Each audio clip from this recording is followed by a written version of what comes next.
Bismillahirrahmanirrahim. Assalamualaikum warahmatullahi wabarakatuh. Selamat pagi, siang, sore, dan dosen.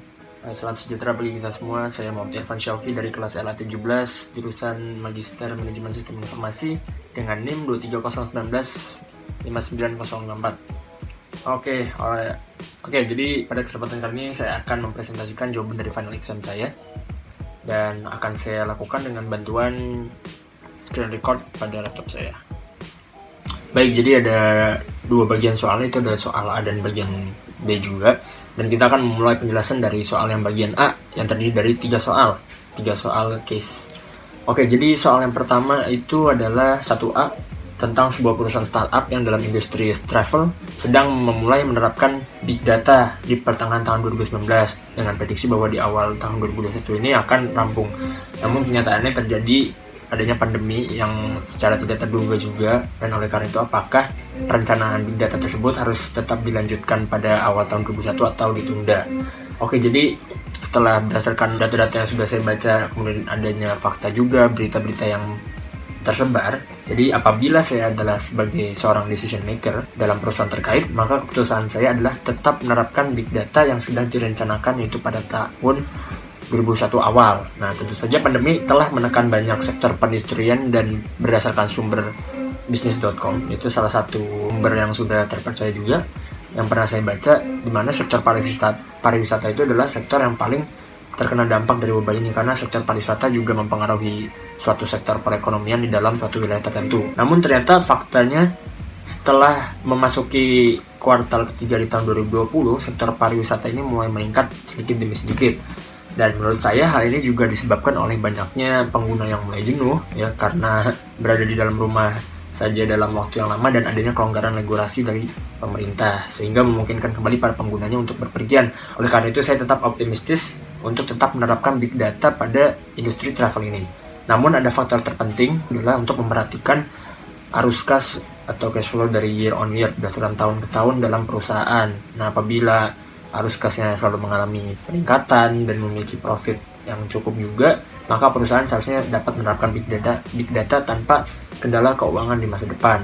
Oke, jadi nomor kedua itu berikan penggambaran dan penjelasan mengenai database terdistribusi apabila ini akan diterapkan pada seluruh SMA pada sebuah provinsi sebagai pilot project, dan jelaskan keuntungan dan kerugiannya. Oke, jadi database terdistribusi ini akan saya jelaskan secara singkat. Itu adalah sekumpulan data bersama yang saling terkait secara logis yang kemudian didistribusikan secara fisik melalui jaringan komputer. Nah, adanya kebutuhan korelasi data dan informasi pada seluruh SMA antara data dengan entitas lain yang terkait membutuhkan suatu bentuk pengembangan proses bisnis dan aliran data yang akurat untuk mengembangkan database terpusat dan modul master data dalam bentuk aplikasi, yang tentunya ini dalam perwujudannya menggunakan DBMS yang harus terintegrasi serta aman juga pada seluruh siklus manajemen yang terkait dengan sistem pendidikan. Alright, so nomor ketiga itu ada sebuah toko yang sedang berkembang ingin mengembangkan sebuah aplikasi untuk dapat menangani operasional toko agar lebih efisien. Oke, jadi ini apakah penting untuk melakukan tahapan prototyping, ya, sesuai atau tidak sesuai? Nah, menurut saya apapun bisnisnya tetap harus melakukan yang namanya prototyping. Tapi yang namanya prototyping tidak boleh harus persis sama 100% dengan hasil akhir. Kenapa? Karena bisa juga berkemungkinan besar untuk terjadinya peniruan atau plagiarisme pada perusahaan terkait, perusahaan lain yang tentunya sedang ingin melakukan proses otomasi bisnis juga. Oleh karena itu lebih baik prototyping maksimal berada di 75-85% sudah cukup. Nah, tentunya proses prototyping ini akan sangat sesuai dan diperlukan pada bisnis toko kue ini yang tentunya sudah berjalan selama 30 tahun. Kenapa? Karena tentunya akan ada transisi antara sistem lama dengan sistem yang baru. Oleh karena itu antara kinerja dan business owner-nya juga harus mengalami titik kesepakatan juga antara mereka dalam bisnis internal, kinerja, dan juga dari sistem pengembangnya juga sendiri. Nah, di sini ada saya memberikan skema dari langkah-langkah prototyping itu sendiri. Kemudian poin-poin dari setiap tahapan ini akan dibahas dan disesuaikan langsung oleh kedua pihak antara pimpinan usaha dan pihak pengembang atau developer. Kemudian kita beralih ke nomor B, yaitu adalah dengan membuat logical database design atau ERD beserta data dictionary-nya berdasarkan case. Jadi case-nya itu adalah megah mall, di mana kita harus membuat database dari sistem sewa, ya, sistem rental dari suatu tempat. di mall. Oke, jadi di sini ada logical database design-nya yang saya buat melalui Visual Paradigm. Kita bisa lihat langsung nih. Oke, jadi yang kita buat langsung di Visual Paradigm. Tapi dalam Visual Paradigm ini sudah dalam bentuk physical design. Nah, ini dalam bentuk logical design-nya seperti ini beserta data dictionary-nya. Saya jabarkan juga. Kemudian kita masuk ke form invoice. Nah, di sini adalah buatlah normalisasi dari form invoice. Saya telah membuatnya dari tahapan 1NF, 2NF sampai ke 3NF.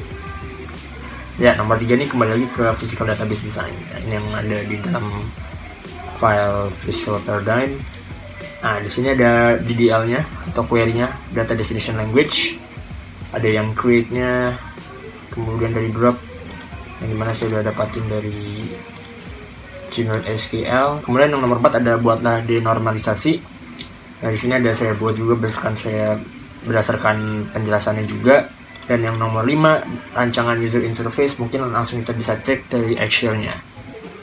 Oke, jadi mungkin cukup sekian dari penjelasan jawaban saya final exam dari data and information management. Kurang lebihnya mohon maaf apabila ada kesalahan dan kekurangan.